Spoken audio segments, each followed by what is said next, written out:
Oke, kita bertemu kembali dalam pertemuan yang ke-8 ya. Hari ini kita bahas laporan baca. Nanti absen ini silakan diisi sesuai dengan ini ya. Pindahkan ke sini karena ini sudah final absennya. Oke. Kemudian sebelum kita mulai, silakan siapa yang mau berdoa, bernyanyi.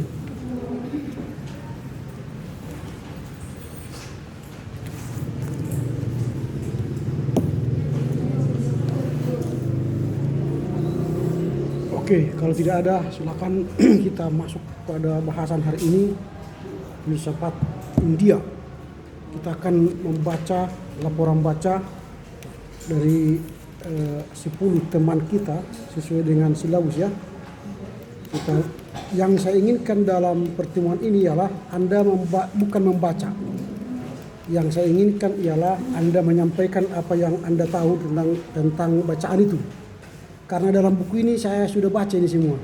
Jadi tidak usah diulang-ulang apa yang ada di sini, tapi apa yang Anda tahu silakan sampaikan. Itu yang pertama. Yang kedua, format laporan tetap salah. Yang salah itu akan terjadi pengulangan nilai. Misalnya si Aliyah, kemudian Darmayani, Deborah, Fani, ini salah format. Mana yang benar nanti tanya dirimu dan tanya lihat rekaman-rekaman kita atau catatanmu, lihat lagi supaya Anda nanti benar. Karena tidak hanya ini, nanti format file adalah format file UAS, ada format file laporan kelompok nanti. Setiap yang salah itu otomatis kurang nilainya. Tidak ada ampunan. Ini soal apa ya? Supaya dibenarkan. Ini juga siapa ini? Selalu lagi. Aldes Samuelson pun salah ini. Oke, kita mulai dari nomor 1. Siapa nomor 1 ini? Dari ini kelompok A ya. Adi Rizky Nathanael Siregar, silakan. Ya, terima kasih. Saya akan melaporkan hasil laporan baca saya yang berjudul Filsafat India Pandangan Kosmis. Ya, sebelum kita masuk ke materi, kita harus mengetahui apa itu filsafat timur, yang merupakan sebutan bagi pemikiran-pemikiran filosofis yang berasal dari dunia timur atau Asia. Filsafat timur ini lebih menekankan hati daripada akal budi, sebab hati dipahami sebagai instrumen yang mempersatukan akal budi dan intuisi. Filsafat timur dibagi menjadi 2 pola pendekatan, yakni pendekatan topografis dan pendekatan filosofis. Filsafat berpikir orang timur pada umumnya bersifat religius, kosmis, mistis, etis, dan moral. Di dalam bab ini juga dijelaskan tentang pemahaman kosmos, yang mana kosmos berarti dunia adalah sesuatu yang tercipta dan terdiri dari suatu wujud ilahi. Pemahaman tentang kosmos ini menjelaskan tentang sesuatu yang bersifat ilahi dan mengenai tata dunia dan manusia yang hidup. Hal ini juga dapat dikaitkan dengan moral, yang mana cara berinteraksi antara sesama manusia. Dengan kata lain, istilah moral merujuk pada tindakan perilaku seseorang yang memiliki nilai positif sesuai dengan norma yang ada di suatu masyarakat atau dunia. Paham ini menekankan akan sebaik-baiknya karena paham ini memiliki kepercayaan bahwa roh-roh yang tidak kelihatan itu nyata dan tidak dapat diganggu. Paham kosmos ini sama halnya dengan kepercayaan animisme, yang mana kepercayaan ini mempercayai bahwa setiap benda yang ada di bumi, gunung, atau batu atau pohon itu memiliki roh yang harus dihormati agar roh tersebut tidak mengganggu manusia. Akan tetapi semakin berkembangnya ilmu teknologi di dunia ini, paham ini sudah mulai tidak dipakai lagi, yang mengakibatkan banyaknya yang berkeluh tentang polusi udara, yang hal ini terjadi akibat tidak adanya peduli lagi terhadap lingkungan. Bab selanjutnya yaitu filsafat India, Hinduisme, dan Buddhisme. Bab ini memberikan filsafat di sini banyak dipengaruhi oleh tradisi, kebudayaan, dan agama. Sehingga filsafat India ini membawa keyakinan akan kesatuan fundamental antara manusia dengan alam. Dalam filsafat India ini, harmoni yang terjalin akan mengantarkan seseorang menjadi waskita atau arif bijaksana terhadap hidup. Di dalam filsafat India ini ada 4 bagian pokok dalam hidup manusia. Yang pertama ialah artha, kama, dharma, dan moksa atau varga. Yang dimana artha merupakan salah satu dari 4 tujuan hidup manusia menurut filsafat Hindu. Artha juga merupakan konsep yang luas dalam sastra Hindu. Sebagai konsep, artha memiliki sejumlah pengertian yang semuanya bermakna arti kehidupan. Lanjut, kama yang mempunyai bahasa Sanskerta yang artinya hubungan intima atau hasrat. Yang ketiga, dharma yang merupakan teks yang berbicara tentang pesona mistis seperti Manu, nenek moyang manusia, dan juga membahas tentang orang-orang suci Brahman atau juga para guru zaman klasik. Dan yang terakhir ya moksa yang berarti penebusan atau pembebasan yang merupakan tujuan tertinggi atau kebaikan terakhir umat manusia. Dalam pendasaran filsafat India dibagi menjadi 2 bagian, yaitu filsafat sebagai pandangan hidup dan filsafat sebagai kuasa. Di dalam filsafat sebagai pandangan hidup diterangkan bahwa ilmu itu harus sejajar dengan penerapannya di dalam kehidupan. Dan pengetahuan yang dapat bukan hanya didapat dari buku, melainkan didapat dari orang lain atau dosen yang berkompeten. Di dalam filsafat sebagai kuasa dikatakan bahwa seseorang murid harus sungguh-sungguh memahami apa yang dipelajari sehingga orang tersebut mampu menerapkan apa yang dipikirkan dan apa yang harus dia lakukan. Dalam filsafat India ada filsafat tentang kenikmatan dan filsafat tentang keabadian. Yang mana filsafat tentang kenikmatan mengajarkan setiap manusia harus menghindar diri dari dunia material dan mengarahkan perhatian secara khusus kepada kenikmatan batinia dan ketenangan batin. Yang kedua, filsafat tentang keabadian dibagi menjadi 2 bagian, yaitu Jainisme dan Sankhya. Inti ajaran dari Jainisme antara lain Parsa, gambaran-gambar Jaina, kualitas materi, manusia kosmis, perbudakan, dan manusia versus natural. Masuk ke dalam Brahmanisme yang terdiri atas tradisi Veda dan Upanishad. Tradisi Veda merupakan filsafat ortodoks India muncul dari tradisi Vedic. Dalam lingkungan Yunani, tahap klasik kepercayaan ini nyata dalam mitologi zaman Homerik yang dilanjutkan dalam tragedi dari teater Athena.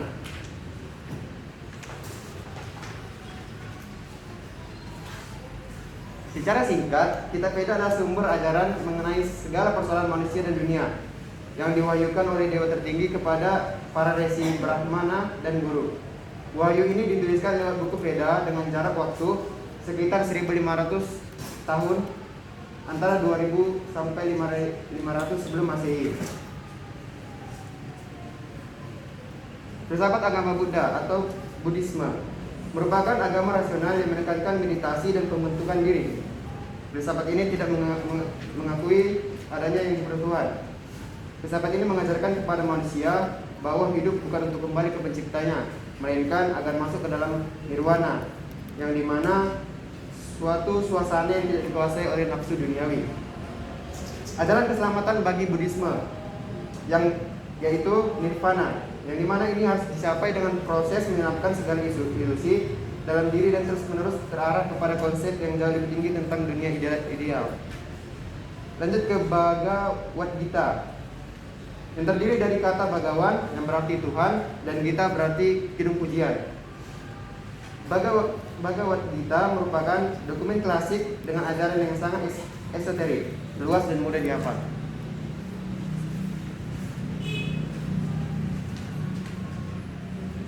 Sudah? Di dalam Buddhisme ada zaman sutra, yang mana pada zaman ini orang yang sudah mulai melihat pentingnya sarana-sarana pembantu untuk menjelaskan segala macam mantra-mantra dan bahasa-bahasa Sanskrit. Catatan khusus tentang Hinduisme. Hindu adalah kata Persia yang berarti orang India. Hinduisme adalah isme dari orang India. Isme ini menjelaskan suatu agama atau keyakinan atau suatu pandangan hidup. Orang Hindu menyebut agama mereka sebagai Sanatama Dharma atau Dharma abadi. Hinduisme ini berjalan melewati siklus lahir mati yang menjelaskan tentang roh yang berkecimpung dalam materi. Orang Buddha pada waktu itu memiliki pengaruh besar. Orang lebih mengarah pada hal yang tampak menguasai seluruh pemikiran India. Agama Buddha juga mulai terdesak di India selama abad ke-14 hingga abad ke-18. Filsafat India mulai merosot yang dimana mulai nampak perkembangan pertemuan antara baru sebagai akibat kebudayaan Barat dan kebudayaan India. Kebudayaan Barat justru menimbulkan reaksi dari pemikir India sendiri. Terima kasih. Oke, saya ingatkan kembali, semakin banyak saudara menyampaikan tanpa melihat teksmu, maka nilaimu semakin bagus.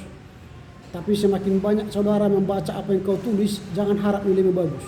Silakan, Aldes Samuelson. Saya langsung nilai ini ya. Apa yang kau bicarakan saya sudah tahu semua. Tapi kalau Anda tak mampu menjelaskan apa yang kau tahu, jangan harap nilaimu bagus. Silakan. Saya akan mau menyampaikan sedikit apa yang saya tahu selama membaca 11 filsafat India, yaitu pendasaran filsafat India terbagi menjadi 2 poin, yaitu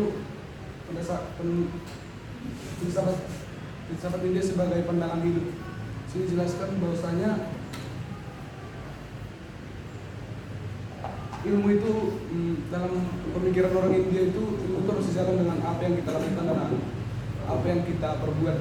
Baru pengetahuan itu tidak hanya diperoleh melalui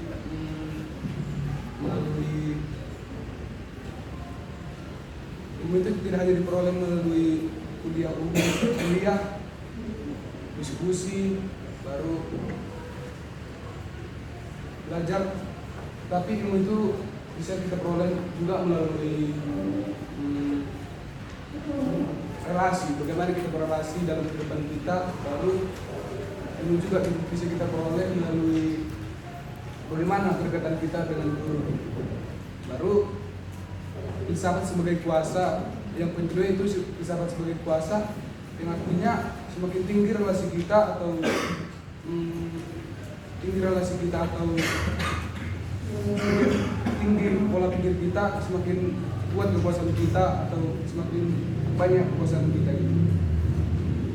Baru setelah itu agama Buddhisme, yaitu sini jelaskan bahwasanya Buddhisme itu tidak mengenal tentang Tuhan. Baru dan orang Buddhisme itu pun tidak mengakui akan adanya pertuhan. Buddhisme mempercaya bahwasanya orang itu mati nanti, orang itu tidak kembali kepada Tuhan, melainkan orang itu akan berada di suatu tempat yang disebut suasana nirvana. Nirvana itu bisa kita tahu, yang kita tahu yaitu sebuah suasana atau tempat yang di dalamnya tidak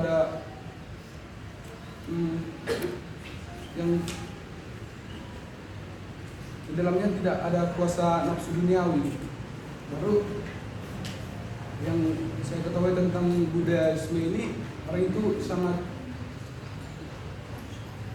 itu lebih menekankan tentang menekankan meditasi, dan orang itu lebih fokus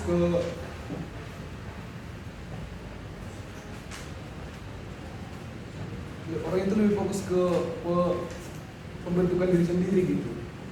Baru setelah itu masuk ke filsafat India modern, yaitu seperti kita tahu kan dalam di filsafat India ini kan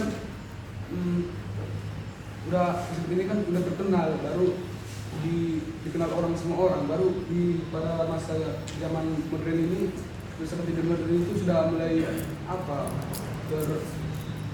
terpuruk gitu. Lalu karena masuknya ajaran-ajaran seperti Kristen, Islam gitu, terpuruknya karena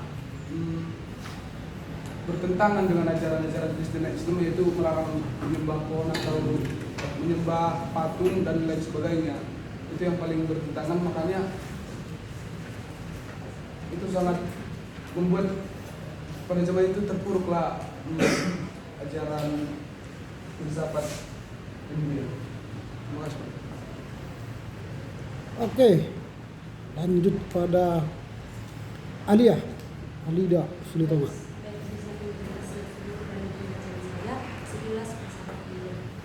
Manfaat filsafat India dari aspek kebudayaan. Filsafat India sebagai bagian filsafat timur dilihat sebagai sumber kerohanian bagi banyak orang. Filsafat India juga sama seperti filsafat Barat, juga berbicara mengenai struktur yang dapat dilihat dari struktur yang dapat diukur dari daya psikis, fakulti, intelektual, dan operasi dan akal. Filsafat agama Buddha atau Buddhisme tidak mengakui adanya di Tuhan. Tujuan manusia bukan untuk kembali kepada asal atau Tuhan, melainkan masuk ke dalam nirvana. Buddhisme merupakan suatu gerakan reformasi daripada Hinduisme. Hinduisme juga dilihat sebagai lawan dari dua ajaran tentang keselamatan di dunia barat, yaitu Kristen dan mistik Hinduisme. Buddhisme masih menyetujui pendapat bahwa keselamatan dan kebaikan ada dalam diri manusia itu sendiri. Dan agama Hindu menyebut agama mereka sebagai Samanata Dharma atau Dharma abadi sempurna. Oke, lanjut kepada Beng Hadat. Ini saya membahas tentang pembaca saya tentang sekilas filsafat India. Sebelum masuk ke filsafat India, kita harus mengetahui apa itu filsafat timur dan kosmosnya. Filsafat timur ini adalah filsafat yang mengatakan filsafat timur adalah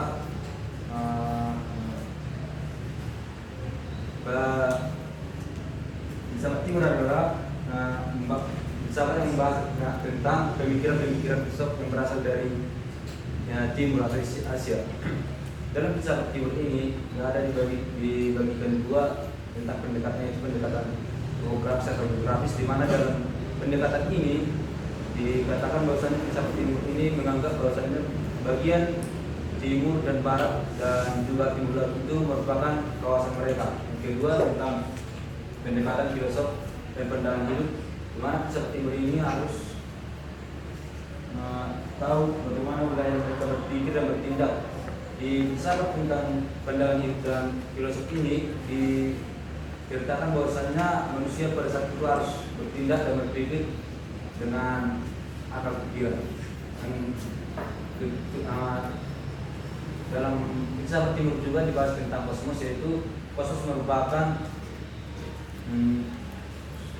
kosmos berarti dunia yang berarti diciptakan maupun diberikan dengan kuasa ilahi, sehingga kosmos juga bercerita tentang keilahian, dan kosmos ini menjadi suatu tatanan di mana dalam filsafat timur ini kosmos juga disebut sebagai bisa mendoktrin bahwasanya yang jahat dan yang jahat bisa terdoktrin ke jalan yang benar dan lurus. Masuk dalam filsafat India ini tidak jauh dengan filsafat barat, di mana filsafat ini juga membahas tentang struktur yang dapat diukur, dalam artian apa yang menjadi pelajaran itu harus sejalan dengan praktik, tidak cuma teori saja. Dalam filsafat timur, filsafat India ada yang menjadi pembagian, yaitu arta, kama, dharma, dan moksa. Dalam arta ini dibahas tentang kepemilikan barang dan material. Dalam filsafat India ada dua yang menjadi berkreasi dalam mengejar album materi, yaitu filsafat sebagai pandangan hidup dan filsafat sebagai kuasa. Dalam pandangan klasik, filsafat menjadi pandangan hidup ini merupakan suatu metode yang dilakukan pada masa itu, bahwasannya filsafat ini adalah diajarkan untuk bagaimana kita bertindak dan melakukan sesuatu hal dalam kehidupan kita bertumpu pada filsafat maupun ajaran yang ada di dalam masyarakat. Yang kedua itu filsafat sebagai kuasa. Filsafat ini juga menjadi suatu tantangan atau tangga untuk mencapai suatu kekuasaan, terkhususnya setelah kematian di masa yang mendatang. Dalam pembahasan yang saya baca, ada pembagian dari macam-macam filsafat, yaitu filsafat tentang kesuksesan dan keberhasilan, filsafat tentang kenikmatan, filsafat tentang kewajiban, Sebentar. dan filsafat tentang sebentar saya yang namanya kupanggil tolong dikasih ya jumpai Adi Rizky Natana Siregar Aldes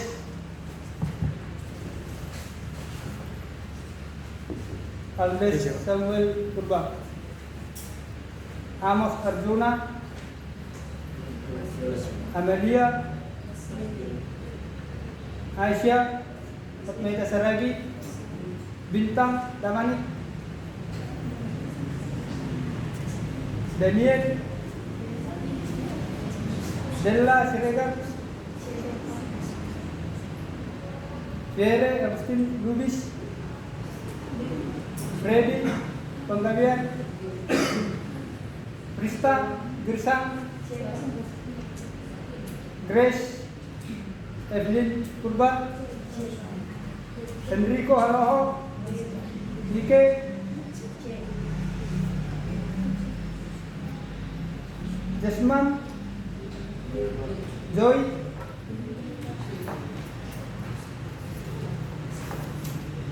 Labora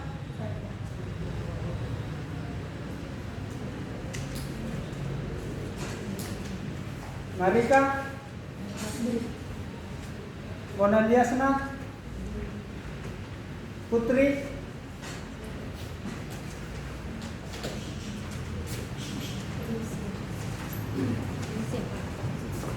Rafael Reski Utagalung Rian Antonius Sanli Siregar Selvi Sri Imelda Spayu Theo Deborah sendiri Tuti Lauli Muda Putra Andi Dian Saputra. Oke, lanjut.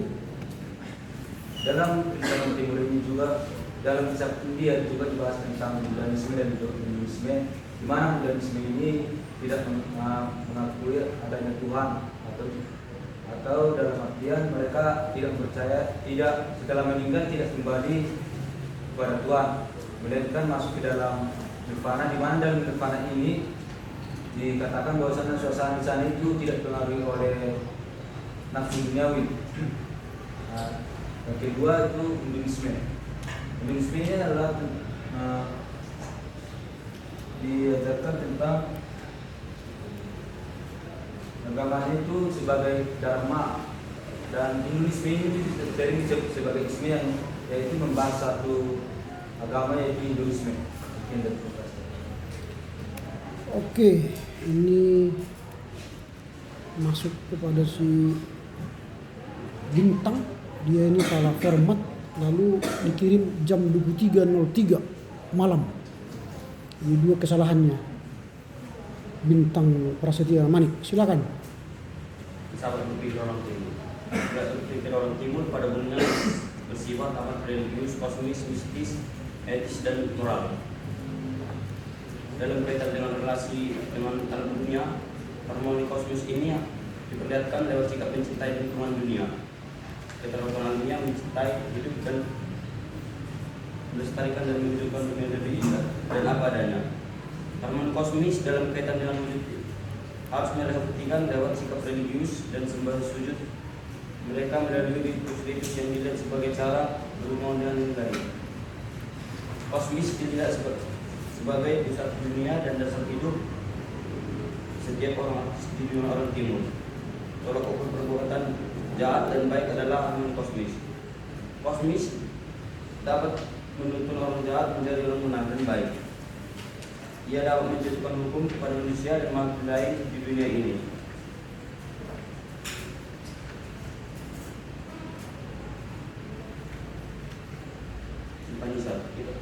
Upanishad merupakan sumber utama dari jalan Upanishad.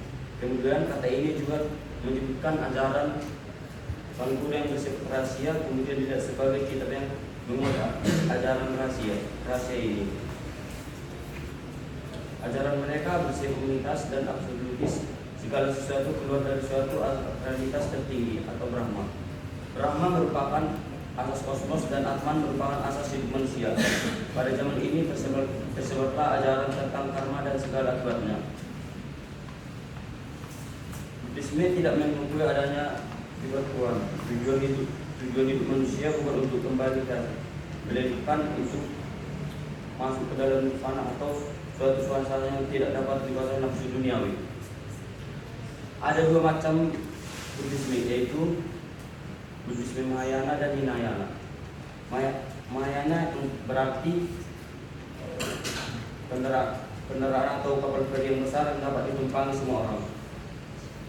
Perlu dicatat bahwa kira-kira antara 100 sampai 200 tahun setelah Gautama meninggal, Buddhisme pecah menjadi dua bagian.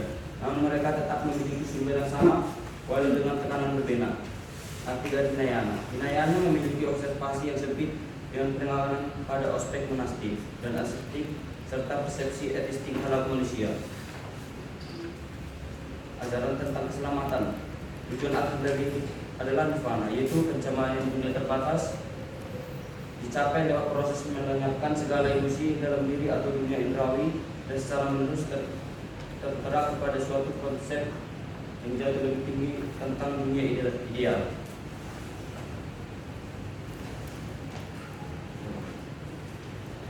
Oke, lanjut kepada Dharmayanti. Ini juga salah format ya. Saya ingatkan kembali, semakin banyak Anda tak melihat apa bacaanmu, kau menyampaikan dengan bahasamu sendiri, semakin bagus nilainya. Silakan. Terima kasih Pak. Dari buku kontrak Kubung yang berjudulkan Filsafat Berpikir Orang Timur, dikatakan di dalam bahwa kita mengetahui dulu apa itu filsafat timur, yaitu filsafat mengatakan bahwa sebutan bagi orang yang memiliki pemikiran-pemikiran tentang filosofis yang berasal dari dunia timur. Dalam pembahasan kita ini khususnya tentang filsafat dari India. Nah, di mana dikatakan filsafat ini bersifat luas dan plural. Filsafat ini menekankan bahwa dari filsafat ini kita membahas tentang lebih dalam akal dan budi, seperti terus hati kita diperlukan untuk mempersatukan akal dan budi dan perasa untuk mengetahui tentang filsafat timur dan khususnya dari India. Dalam pembelajaran kali ini kita membahas tentang kosmos, di mana kosmos dikatakan adalah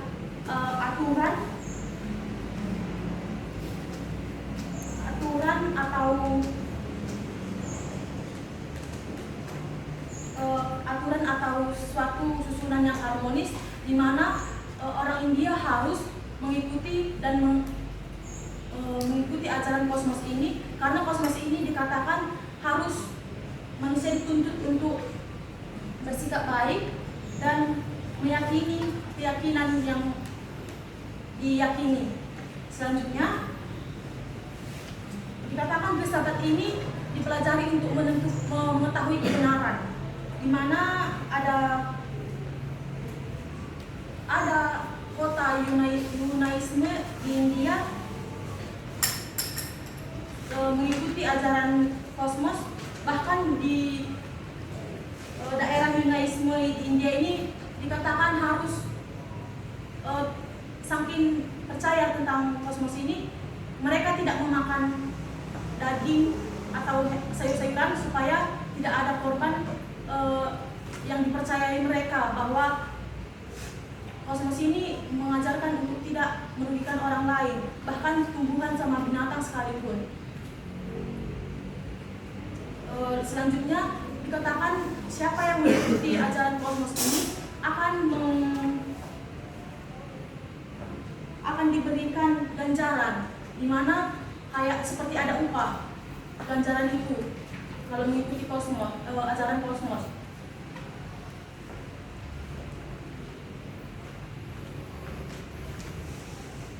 Selanjutnya, dalam pengajaran ini orang India dituntut untuk mengikuti ajaran Hinduisme, di mana ada dikatakan ajaran arta, kama, dan dharma. Satu lagi moksa. Nah, dikatakan arta, kama, dan dharma ini itu lebih mencondongkan kepada kenikmatan duniawi yang seperti yang kita rasakan khususnya pada orang India saat itu lebih condong kepada kenikmatan duniawi, sedangkan moksa dikatakan bahwa itu untuk pengudusan dan pembebasan.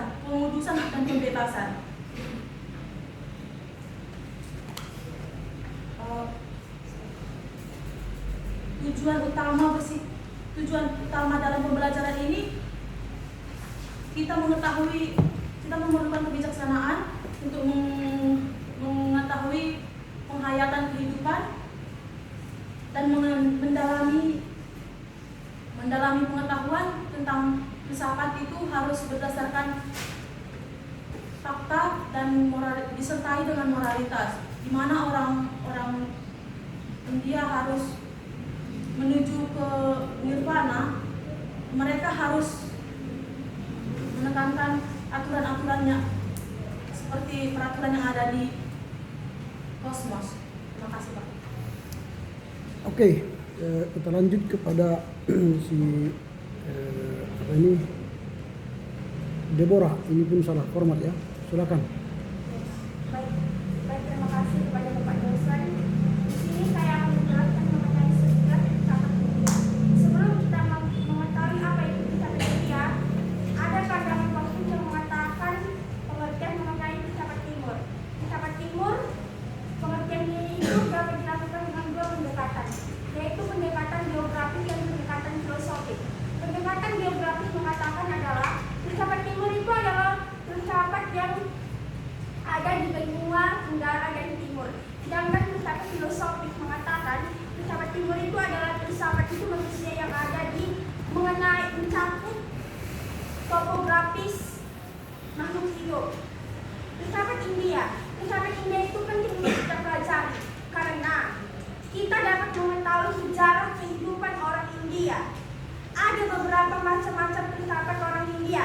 Yang pertama, filsafat keberhasilan, kenikmatan, kewajiban terhadap kasta-kasta, dan filsafat keabadian.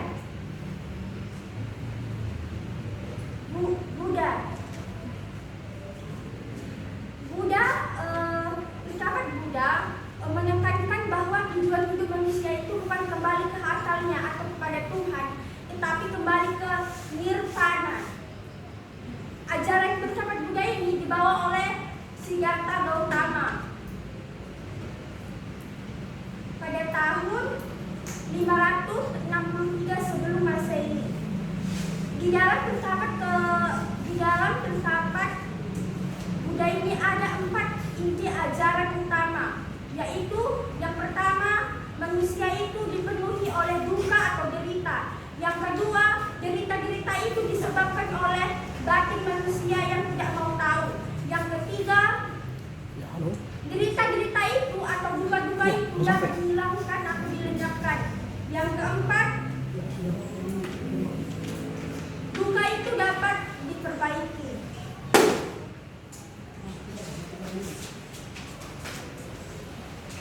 Sekian dari pengetahuan yang saya tahu. Terima kasih.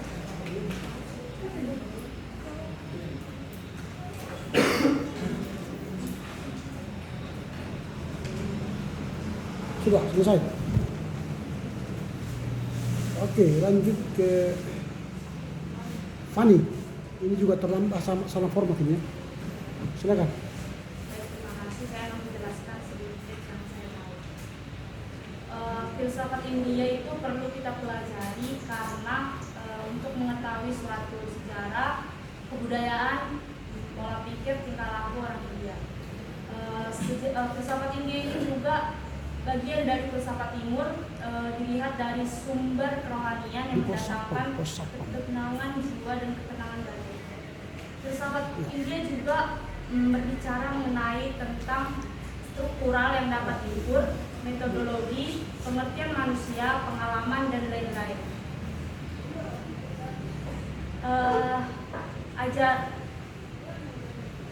Berdasarkan paham-paham ini juga filsafat India tidak dapat dipisahkan oleh agama. Esensi kebenaran ilahi muncul lewat figur-figur suci kemanusiaan. Ada fungsi-fungsi dari filsafat India, yaitu sebagai pandangan hidup dan sebagai kuasa.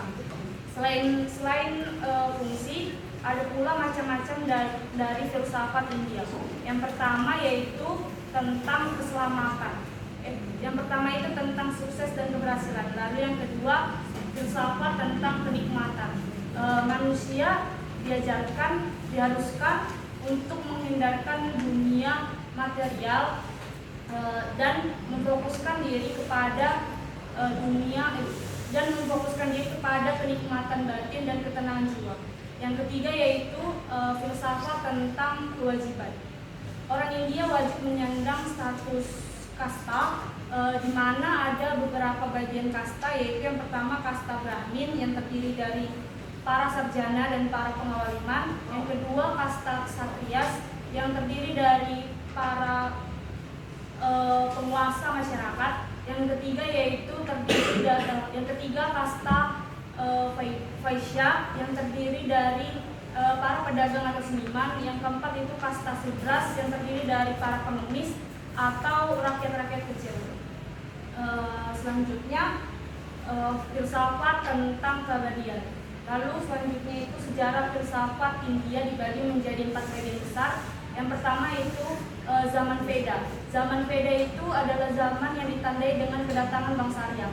Yang kedua zaman Wira Carita, yaitu ditandai dengan munculnya kitab Ramayana dan kitab Mahabharata. Yang ketiga yaitu zaman sutra-sutra yang ditandai dengan pemikiran kritis terhadap filsafat India. Yang keempat, zaman skolastik yang ditandai dengan munculnya tokoh-tokoh baru dalam filsafat India. Lalu setelah itu kita akan membahas tentang filsafat agama Buddha atau Buddhisme. Buddhisme itu adalah agama rasional yang menekankan pada meditasi dan pembentukan diri. Ajaran ini pertama kali dibawakan oleh Siddhartha Gautama. Ada 2 macam Buddhisme, yaitu yang pertama Buddhisme Mahayana dan Buddhisme Hinayana. Buddhisme Mahayana itu kehidupan mistik, sedangkan Buddhisme Hinayana itu berpacu pada tingkah laku manusia. Selanjutnya itu ada filsafat agama tentang Hinduisme. Hinduisme itu adalah agama yang tertua di dalam dunia. Hindu dalam bahasa Persia yaitu orang-orang India. Agama Hindu menganggap agamanya itu sebagai sanatana dharma atau dharma abadi.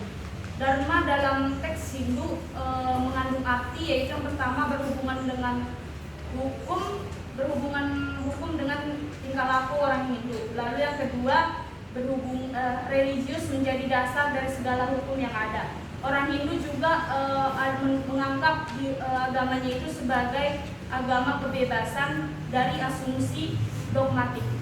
Mereka menganggap dogmatik ini sebagai sesuatu yang tidak bersifat abadi dan hanya dianggap sebagai pengacau kebenaran dari asumsi yang melampaui mereka. Lalu selanjutnya ada filsafat India tentang zaman modern. Pada abad ke-7 sampai ke-12 ditandai penemuan baru, ditandai pemikiran baru. Pada zaman sebelum itu ada beberapa kehidupan yang bersifat ateis.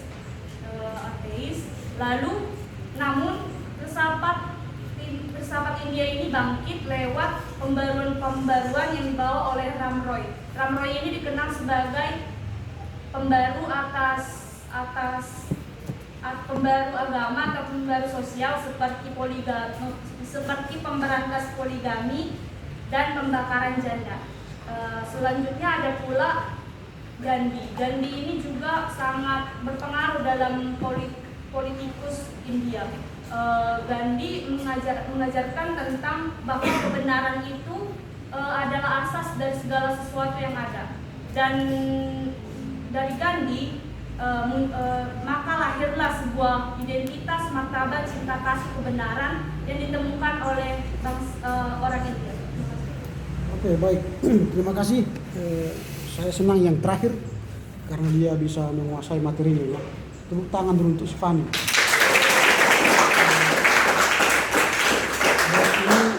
Menjadi tantangan bagi yang lain. Saya tidak mengabaikan apa yang kau tulis, tapi saya lebih menghargai apa yang kau sampaikan, karena itu datang dari pemikiran yang mengerti teks yang kau baca. Jadi kalau kelas tadi pagi saya sangat kecewa karena tidak ada satupun yang lengket dalam pikirannya. Tujuan laporan baca ialah supaya saudara tahu, memahami, mengerti apa yang ditulis oleh penulis, sehingga kamu memindahkan pemikiran buku ini ke pikiranmu. Apa yang ditulis oleh Profesor Dr. Konrad Kebu, Anda pahami, Anda mengerti, sehingga kalau sudah masuk ke pikiranmu sampai kapanpun tidak akan bisa hilang lagi. Anda telah menguasai ilmu. Itu yang menarik bagi saya, bukan soal apa yang kau tulis, tetapi akan saya nilai juga tulisanmu. Apa yang saya nilai? Sistematikamu, lalu kosakatamu atau kata-kata baku yang kau tulis, lalu isi daripada tulisanmu, lalu kesimpulan. Itu saya nilai juga, lalu saya gabung. Hari ini sudah ada nilai kalian, habis kalian ngomong sudah saya nilai langsung. Dan ini nanti setelah itu tugas kelompok. Habis kalian presentasi 1 minggu, saya kasih waktu perbaiki, kalian kirim, itu sudah keluar nilai kalian. Tinggal jumlah, komputer nanti akan jumlah. Pada akhir Januari nanti kalian mau minta nilai, itu sudah langsung ada. Karena saya tidak kerja lama-lama. Setiap hari sudah terjadi proses penilaian. Kehadiranmu langsung otomatis kan, tidak hadir kurang, tidak hadir kurang. Jadi tidak lama penilaiannya, karena yang menilai itu kalian. Makin bagus kamu, ya makin bagus nilainya. Gitu ya. Jadi hari ini kita belajar supaya kalian bisa melihat sebuah tulisan atau apa yang kalian mau kejar atau kerjakan dalam setiap laporan buku baca atau laporan buku. Kita sekarang belajar filsafat India.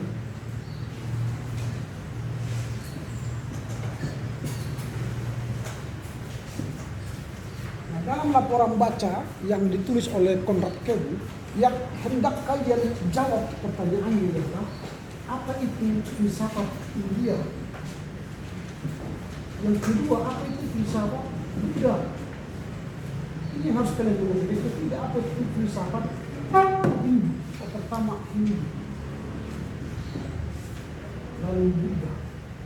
Ini 3 pertanyaan yang kalian jawab. Makanya baca silabus. Di situ kan sudah ada clue, petunjuk yang harus kalian baca. Jadi kalaupun kalian baca berulang-ulang buku Konrad Kebu, ini aja kalian jawab. Apa itu filsafat India atau filsafat Hindu, apa itu filsafat Buddha? Karena kita sedang belajar filsafat. Kalau kalian ingin mendalami lebih dalam lagi, bacalah bukunya nggak apa-apa. Tapi kalian minimal mengerti 3 poin ini. Itu yang bisa kalian laporkan. Kalau ini kalian jelaskan kan sudah bagus daripada kalian baca. Nggak ada gunanya. Karena nggak ada lengket di pikiran. Karena nanti ujian UTS minggu depan, kalau saya tanya apa itu filsafat India, Anda sudah jawab karena sudah tahu. Tidak hanya mereka yang melaporkan bacaan buku ini, kalian pun ikut membaca dan mengerti. Nah kalau saya tanya sekarang apa itu filsafat India? Filsafat ini adalah filsafat yang dipengaruhi oleh pemikiran dan pandangannya dibagi menjadi 2 pandangan filosofis dan ilmu. Oke, nggak apa-apa, sudah berusaha. Apa itu filsafat Hindu? Siapa ini? Apa filsafat Hindu? Jangan tunduk-tunduk kepala, lihat aja ke sini. Saya hanya menguji otakmu berisi apa enggak. Apa filsafat Hindu?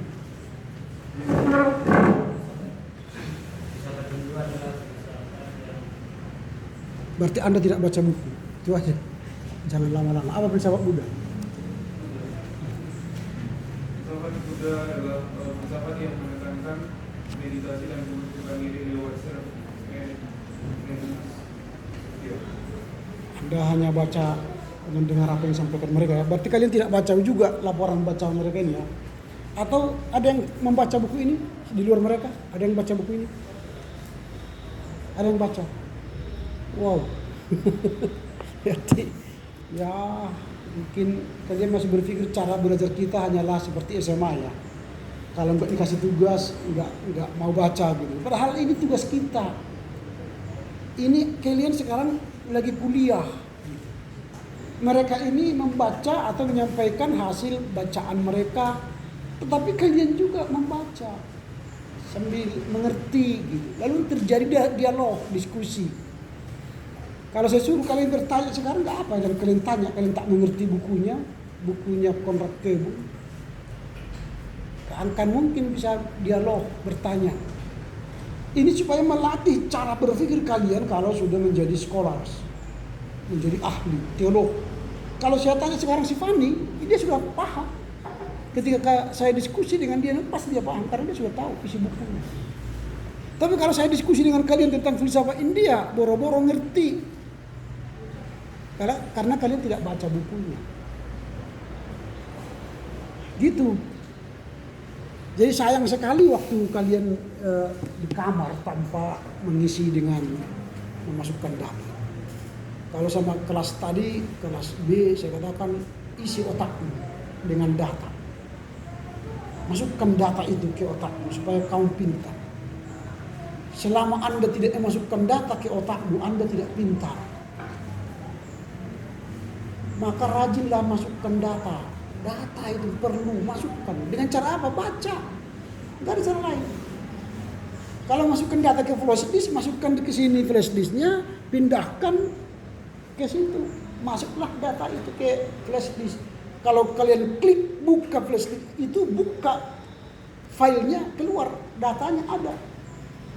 Otakmu itu lebih canggih dari flash disk. Karena otakmu itu 1 juta gigabyte. Tapi kalau dibuka kosong, nihil. Sayang sekali. Buka folder di situ, filsafat Timur. Klik. Filsafat India. Keluar deh. 2 minggu depan, filsafat Tionghoa. Isi folder itu. Isi. Kalau nggak kau isi, nggak ada isinya. Itu hanya otak kosong. Kalau otaknya kosong, itu apa? Tong kosong nyaring bunyinya. Saya tadi ikut ibadah semua tadi. Apa yang salah dalam ibadah tadi? Menurut kalian? Khususnya khotbah, apa yang salah dalam khotbah? Karena tadi nggak tahu apa yang salah. Kalian penikmat tapi nggak tahu kenapa yang salah. Kalau saya tadi langsung saya tegur dia habis ibadah. Saya panggil di sini kalau. Saya bilang sama dia, teologimu salah. Tidak ada anak Yesus di dunia ini. Kita sebagai anak-anak Yesus katanya. Mana ada anak Yesus? Yang ada anak Allah dan murid Yesus. Ada anak-anak Yesus. Kalau kalian sebut anak-anak Yesus, kalau saudara itu sesat, pengikut di Jesus Seminar.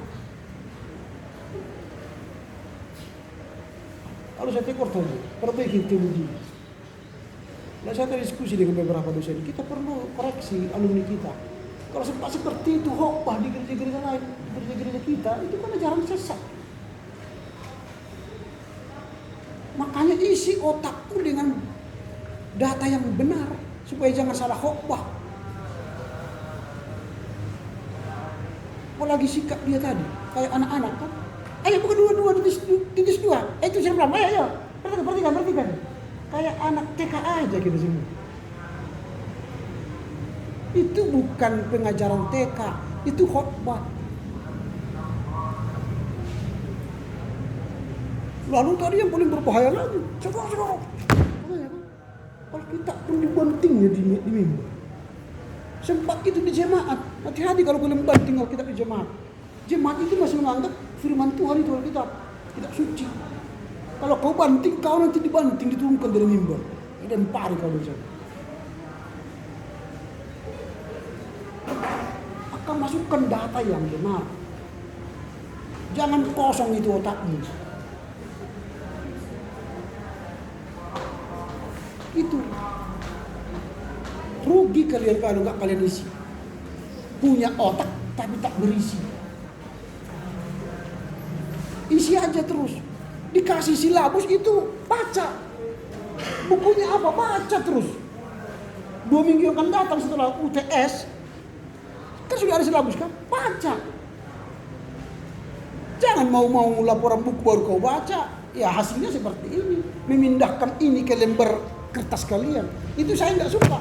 Ngapain? Kau usah pindahkan ini.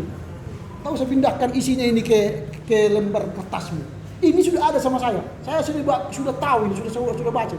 Tapi pindahkan ini ke otakmu. Itu yang penting bagi saya. Pindahkan isi buku ini ke otak. Itu yang penting bagi saya.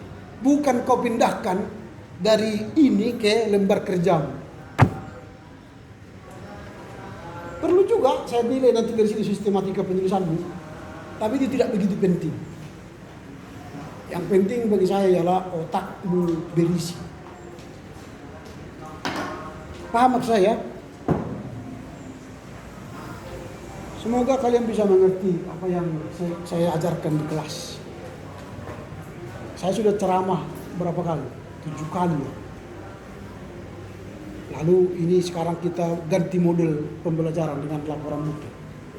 Nanti ganti lagi model dengan tugas kelompok. Kita nikmati. Jadi jangan saya yang terus monoton cerita, enggak. Sekarang kalian saya suruh cerita. Makanya kalian sebagai yang melapor kuasai bahannya. Dan kalian sebagai pendengar kuasai juga bahannya. Bukan hanya mereka yang ngisi otak mereka, kalian pun isi otakmu supaya sama berisi, supaya sama-sama berisi otaknya. Jangan sama-sama berotak, tapi tak ada di sini. Sama-sama berisi otaknya. Gitu loh. Siapa yang suka baca? Selain buku-buku pelajaran mata kuliah, suka dia baca. Siapa di antara kita? Suka baca. Ada juga 1 orang aja yang suka baca doang. 2 orang. Wow. Kalau pendeta nggak suka baca, bertobatlah, bertobat. Kasihan jemaat itu nanti. Kering khotbah kalian, kering.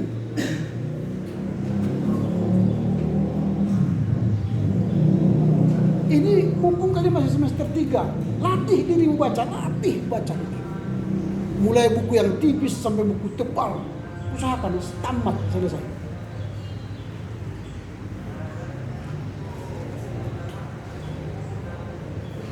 Kalau kalian sampai tamat nanti tidak ada buku yang kalian baca sampai tamat, sampai habis, saya ragu kalian jadi pendeta. Jangan-jangan Alkitab pun kalian nggak baca tamat. Itu bagaimana kalian pemberita Injil? Saudara-saudara, firman Tuhan. Dia pun tak baca Alkitab sampai tamat. Iblis katakan, "Hey, you jangan ngomong you. Gak tahu kau kitab suci. Aku tamat kitab suci dulu." Siapa yang sudah tamat baca kitab suci? Satu orang. Satu lagi ragu-ragu. Ini 2 orang. Wow. Keren sekali mahasiswa ini. Baca, ulang-ulang, baca, ulang-ulang. Belum saya tanya siapa yang baca renungan hari ini. Semua pada nunduk. Gimana caranya mau jadi hamba Tuhan? Firman Tuhan tetap dibaca. Mau jadi pendeta kan semua kan? Atau tidak? Mau jadi pendeta ini semua? Atau tidak? Mau jadi pendeta enggak? Mau? Mau ya? Ini semua, kita belajar semua ini dan muaranya Anda itu menjadi seorang pendeta. Ini hanya menambah wawasanmu nanti ketika kamu jadi pendeta. Kamu punya keahlian berfilsafat. Minimal kau tahu pikiran-pikiran filsafat yang ada di timur. Kalau barat saya anggap Anda sudah paham. Di timur kita harus paham filsafat-filsafat timur. Nanti kalian belajar lagi ilmu agama kan. Mempelajari agama Buddha, agama Islam, agama Hindu, agama Konghucu. Sudah belajar ilmu agama kan? Sudah mulai kepada perbandingan agama? Belum? Itu nanti kalian belajar. Anda belajar agama lain itu bukan Anda supaya menjadi agama itu. Supaya kamu tahu kebenaran ajaran agamamu. Itu Anda belajar agama lain itu bukan untuk semakin Anda tahu menjadi Anda pindah ke agama lain, supaya kamu semakin tahu ajaran yang benar. Oke. Ini latihannya, exercise. Saya senang dengan sebuah peribahasa. Practice make you perfect. Jadi latihan membuat Anda semakin sempurna. Latihlah membaca, latihlah berdoa, latihlah berbuat baik, latihlah beribadah. Latih semua. Supaya kalian menjadi pemenang. Ketika saatnya berperang, Anda menang. Latih membaca kitab suci supaya ketika berperang dengan si jahat, si iblis, Anda menang. Baca buku-buku ketika UTS, UAS, Anda menang. Latih. Kalian ini atlet yang sedang berlatih di lembaga teologi. Seorang yang sedang bertarung mempersiapkan diri menjadi pemenang. Menjadi pelayan Tuhan yang handal, yang unggul, ukir itu kan, unggul, kreatif, iman dan relevan. Jadilah kau menjadi mahasiswa yang unggul. Ketika berdialog dengan mahasiswa-mahasiswa kampus lain, Anda itu unggul. Karena apa? Di sini mau berisi. Gak mungkin kalian berdialog kalau tidak ada isinya. Gak mungkin kalian berdiskusi soal filsafat timur jika tidak punya modal baca buku. Tapi kalau kalian sudah baca buku Konrad Kebun ini, setidaknya Anda sudah tahu filsafat India hari ini. Apa itu filsafat Hindu? Apa itu filsafat Buddha? Buddha itu merupakan mengkritik Hindu. Iya kan? Sama seperti gereja Katolik diprotes, lahirlah Protestan. Lalu gereja Protestan dikritik oleh Pentakostal. Lalu Pentakostal dikritik oleh Harismatik. Harismatik dikritik oleh apa? Rematik. Gereja Rematik bentar lagi. Karena semua gereja ini lahir dari kritik-kritik. Agama Kristen lahir karena apa? Mengkritik agama Yahudi. Itu kritik itu pembaruan. Buddha itu lahir karena mengkritik agama Hindu. Lalu nanti pecahan-pecahan Buddha ini apalagi? Itulah lahirlah agama-agama di Cina. Ada Konghucu, ada Taoisme, ada Deisme, ada Daoisme, macam-macam. Itu kritik-kritik terhadap agama-agama. Apalagi nanti agak gereja-gereja apa namanya Protestan kan, berlahiran semua ini kan gara-gara kritik mengkritik. Atau ada yang karena sikisme pecah dari satu gereja menjadi banyak gereja. Di gereja Sumatera Utara aja banyak kan HKBP, lalu ada yang lahir gereja-gereja lain. Di Nias misalnya banyak, dari BNKP lahir banyak gereja-gereja lain. Itu akibat kritik-kritik atau sikisme. Nah, itu yang harus kalian pelajari. Bagaimana filsafat Hindu? Filsafat India itu kan lebih dikenal dengan filsafat Hinduisme. Lalu bagaimana filsafat Buddhisme? Tadi kan sudah dijelaskan dalam bukunya Conrad Keble. Saya tidak mau ulangi lagi itu. Kalau ingin ada isi otakmu, baca lagi supaya berisi. Tapi kalau tidak mau isi, ya saya lihatlah nanti di UTS minggu depan. Itu saja. Bisa enggak kau tumpahkan isi di otakmu itu minggu depan? Persiapkan diri minggu depan ya. Yuk kita UTS. Tadi yang dipanggil-panggil itu karena belum melunasi kewajibannya. Karena kalau tidak lunas tidak bisa UTS. Atau tidak mencicil mungkin boleh, dicicil boleh. Supaya bisa UTS. Makanya tadi dipanggil, dia pikir kita UTS sekarang. Gitu ya. Itu sudah ada surat edarannya di grup. Siapa yang tidak lunas tidak bisa UTS. Oke, sampai di sini dulu ya. Saya tidak mau bahas lagi karena kalian tidak membaca. Lalu ngapain saya diskusi bagi orang yang tidak membaca? Kita jumpa 2 minggu yang akan datang, laporan baca 2. Silakan persiapkan. Di laporan baca 2 nanti kita akan membahas sekilas filsafat Cina dan Tionghoa dari buku Conrad Kibung. Sudah di fotokopi yang mau membaca kan? Sudah. Oke, silakan sampaikan apa yang kau tahu. Ya. Jangan pindahkan isi buku ini ke lembar kerjamu. Enggak usah. Apa yang kau tahu. Tapi yang kau tahu itu tulis supaya saya nilai juga itu. Karena sudah ada laporan baca yang harus saya nilai kan. Tapi itu akan lebih bermanfaat jika kau nanti sampaikan dengan bahasamu yang lugas. Jika perlu kau tulis di sini, enggak apa-apa. Sambil mengajar. Kan kalian menggantikan aku mengajar sekarang.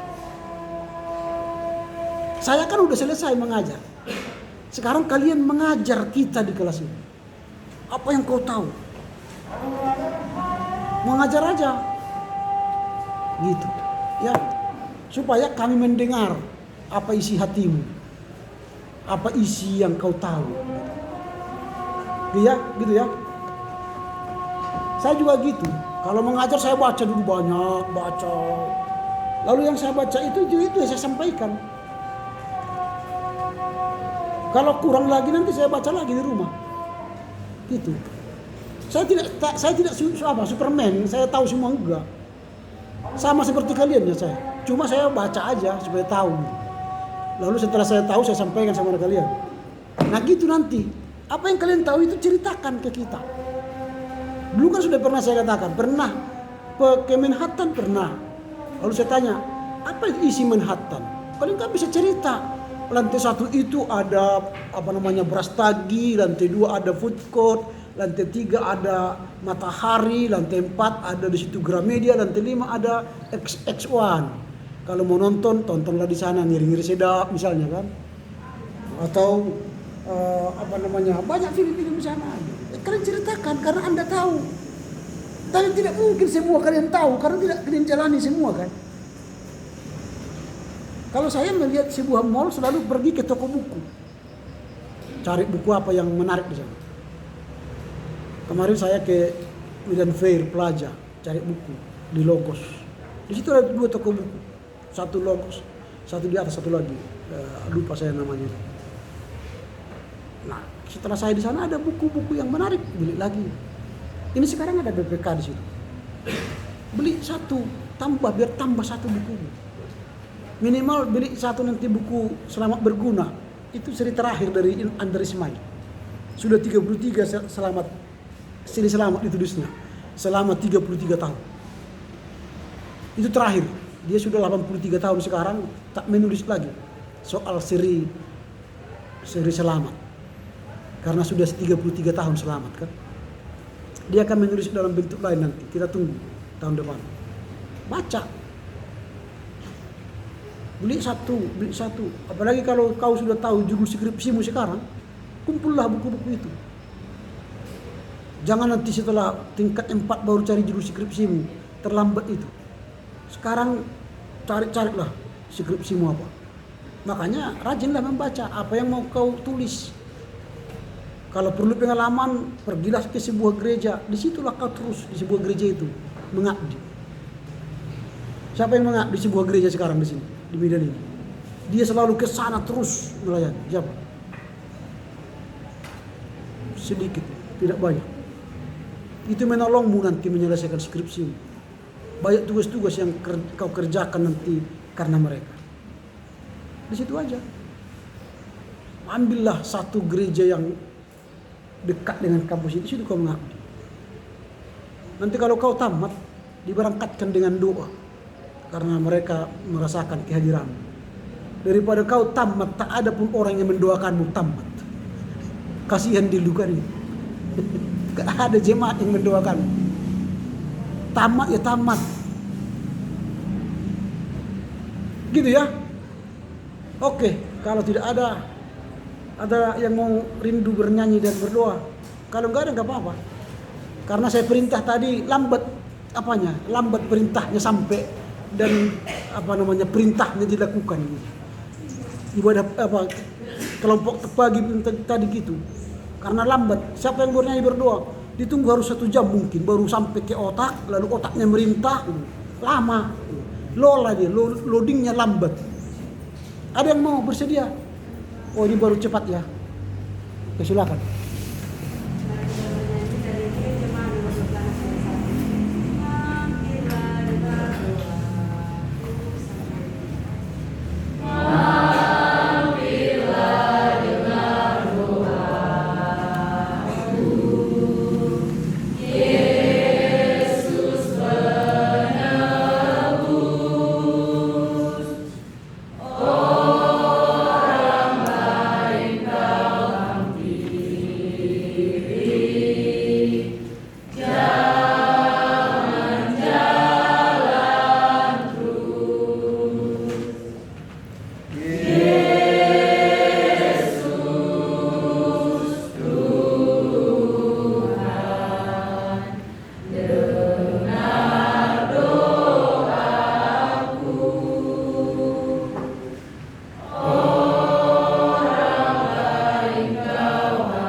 Oke, ini sebelum bubar, ini kenapa tidak mengikuti ini ditandatangani? Misalnya Fani minggu yang lalu nggak datang, tandatanganinya sekarang. Lalu siapa lagi nih? Si Bintang ini pertemuan ke-6 tidak hadir, ditandatangani di sini. Ditandatangani situ dengan ini. Ini absen baru ini ditandatangani sesuai dengan ini. Kalau Anda tidak hadir pada pertemuan sebelumnya, jangan kau tandatangani semua di sini.